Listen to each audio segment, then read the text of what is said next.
Again, with the fucking pictures.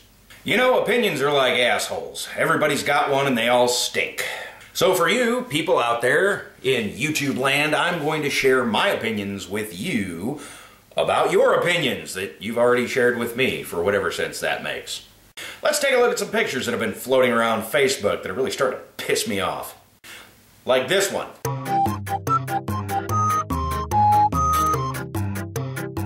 I like the last part of that, where it says, this one is for people who try to take the others away. You know, it seems everybody who's defending their right to own guns is using those guns for everything but what they say they're defending their right to own them for.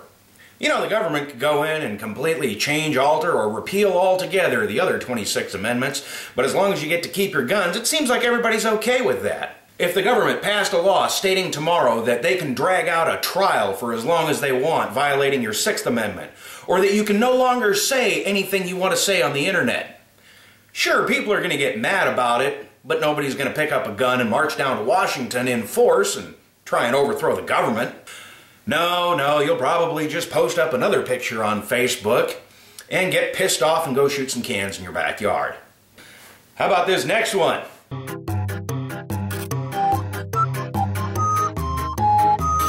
I will not sit back and watch my America destroy itself. Share if you agree. Oh yeah? And what are you going to do? What are you going to do about it? You're going to share another picture on Facebook, you're going to blog about it, you're going to get into a comment war on YouTube. Look, I don't know what you think you're accomplishing right now, but it ain't shit compared to the civil rights riots back in the 60s or the Vietnam protests back in the 70s. These people didn't just sit on their asses bitching about it. They got out there and they risked being arrested, being beaten, they had fire hoses turned on them, they were risking being killed, and some of them actually did die. Now, nowadays, we have support groups for people who get butthurt when somebody says something bad about them on the internet. Now, don't get me wrong, I'm not saying I'm going to go out there right now and risk my ass for what I believe in, but that's just the point. I'm not the one talking like a tough guy from the safety of a keyboard and a high-speed internet connection. Look, I'm not saying you should sit back and watch the country destroy itself, and I'm not saying that we as a country can't have some kind of a meaningful revolution. What I am saying, however, is that we are far too busy being comfortable, fat, and happy to get off of our collective lazy asses and affect any kind of a significant change. I saved the best for last. Or maybe not the best, but at least the one that got me the most pissed off. And it's this one.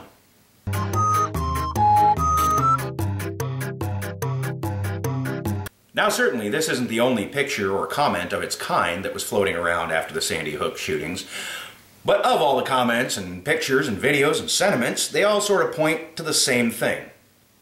Jesus was calling his children home, and this is God's plan, and you just have to accept it and believe in God, because the Lord works in mysterious ways. And that's all good and well to be able to think about it like that, as long as you can put it in the context that here are these wonderful, happy, smiling children reaching out their hands to enter the gates of heaven. But that's not the reality of it, is it?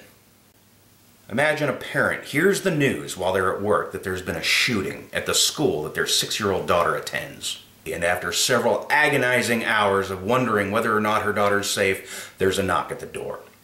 It's the sheriff, coming to let her know that her daughter has in fact been killed. But it doesn't stop there. Later, she has to go down to the morgue and identify the body and collect the death certificate. Between the police and the coroner's reports, she finds out that her daughter was found curled up underneath a desk, shot in the back 3 times.